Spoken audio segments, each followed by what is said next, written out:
લઘુમતી વિસ્તારની દરિયાઈ સોસાયટીના રહીશોને ગટર તથા આરોગ્યલક્ષી પ્રાથમિક સુવિધાઓના અભાવે રહીશોમાં રોષની લાગણી પ્રસરી છે.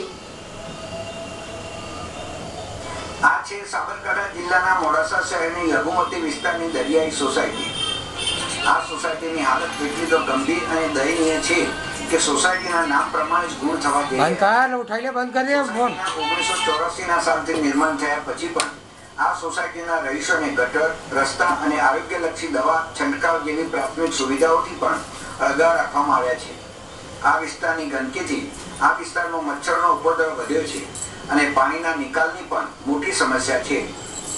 રહીશોના જણાવ્યા અનુસાર આ વિસ્તારના કોર્પોરેટરને વારંવાર રજૂઆત કરવા છતાં થઈ જશે એવો જવાબ આપી આજ દિન સુધી કોઈ કામ પૂર્ણ ન કર્યું હોવાની લાગણી છે.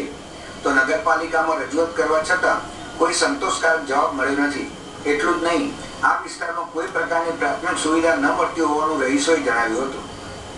આ સોસાયટીની ગટરનું કામ 8 દિવસથી રોકાઈ ગયું છે.